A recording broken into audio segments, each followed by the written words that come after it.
Not your average tabletop. Woohoo! Welcome back to Not Your Average Tabletop. I'm Zach, And I'm Mac. and today we're going to give our first impressions of Planet Unknown. Yeah. This is one that I think was kickstarted.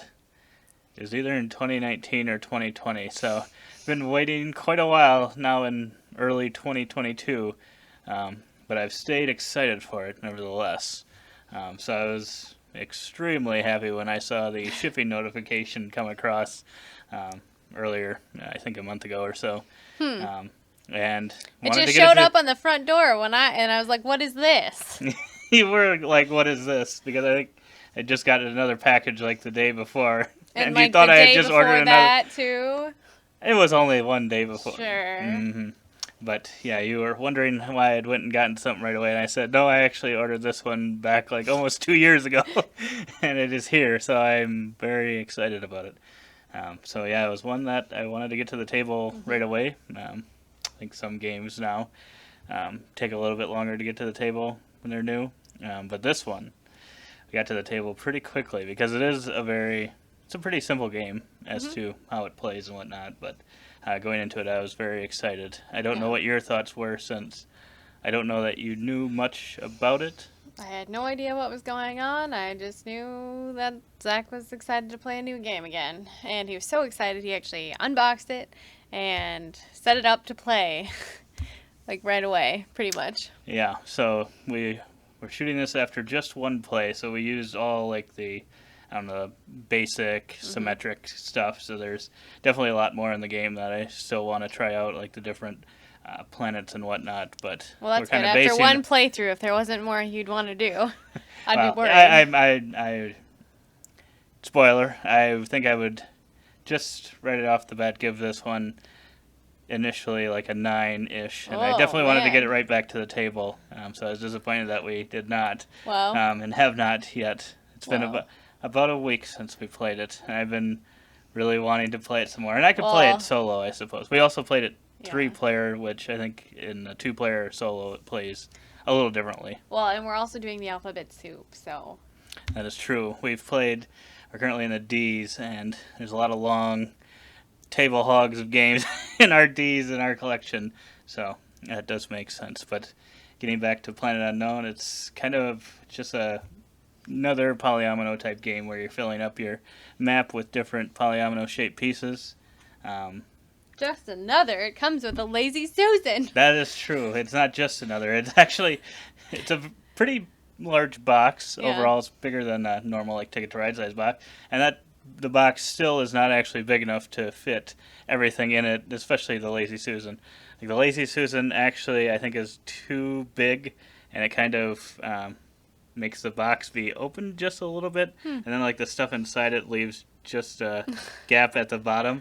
But it's definitely a lot of stuff. I think during the Kickstarter they unlocked a bunch of different stretch goals, so I think there was probably a little more in there than they had originally planned, maybe. So Oh. I think that added to it. But I think overall it closes pretty well. But yes, it does have a Lazy Susan, which none of the other polyomino games that we have, and that is actually, I think, what makes it really all come together and work really well, in my opinion. Yep. That's why I would give it the 9, is because of how that system, it's kind of a drafting type system where you're picking, at least you're picking no matter what, but in a 3-player game, you can kind of Yep. spin all the way around. I think in a 2 or a solo, you just do one at a time. You still have 2 options, but it's a little more limited in that fashion.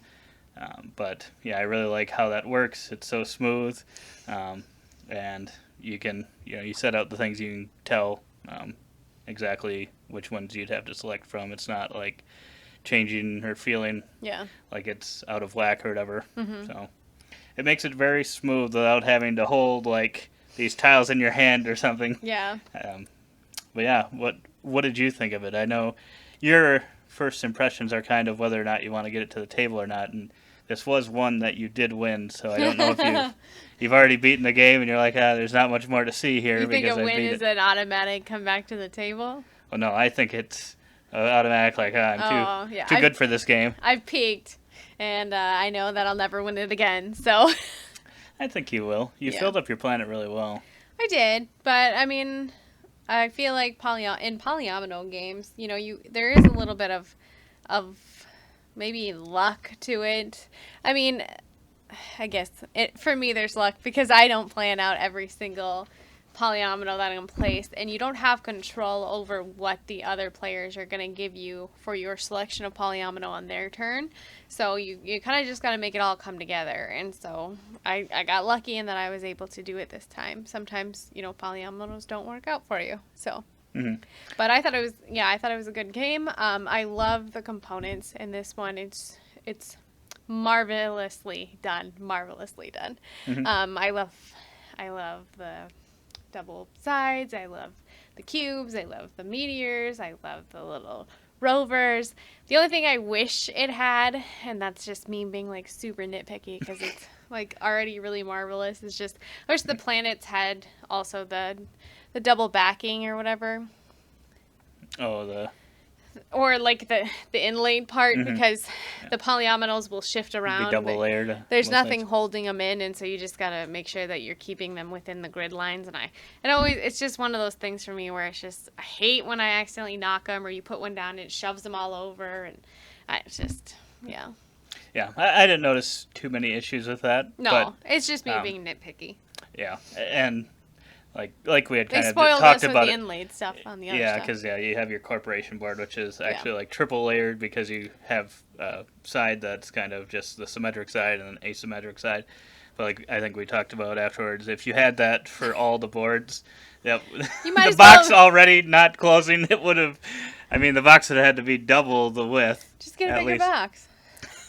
We've already got Dwellings and Cthulhu taking up the whole... The thing is, I think it'd be even bigger than that even. Wow. But I don't believe you, but... Yeah, I think the storage and stuff in this one makes it very quick setup and stuff, which, like Dwellings, makes it more approachable, where you have everything kind of already kind of sorted out and ready for you to play immediately. Otherwise, you know, without the Lazy Susan, I think this... If you had to like lay out the tiles each game, that would make it a lot.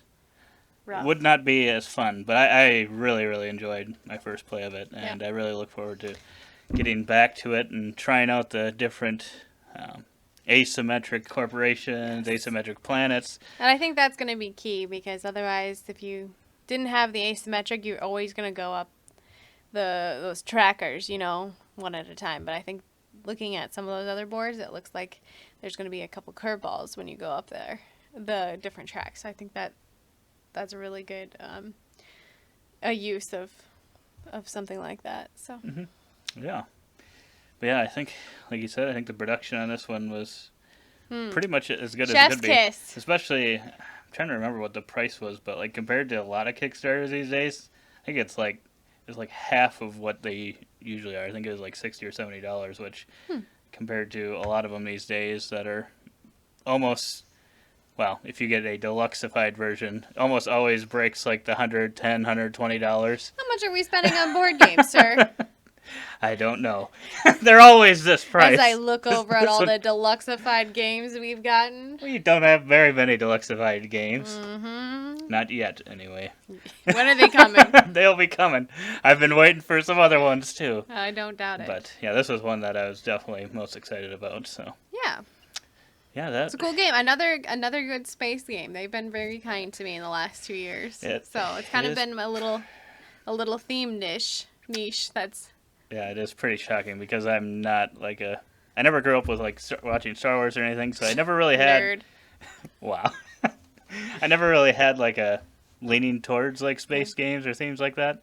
But yeah, like I seems did like watch... all the ones we have are really solid games. Yeah, I'm trying to think of one space game that I'm not like a fan of, that I really don't like, and I can't really think of one right now. We could try Twilight Imperium 4. I'm sure you'll be a big fan of that. I think that's like a 6, 7. Well, we got to have one that you can say, okay, they're not all perfect. Although I think it's ranked really highly. It's probably a perfect game. It's just probably not a perfect length for you. Yeah, I would agree. But yeah, those are our first thoughts of Planet Unknown. If you've made it this far and liked the video, give us a thumbs up. If you want to see more content on Planet Unknown, let us know in a comment below. Otherwise, if you want to see other first impressions or unboxings, feel free to subscribe. I think it's still free. But otherwise, we hope to see you on the next one. And always, Don't forget to keep on nibbling. There we go.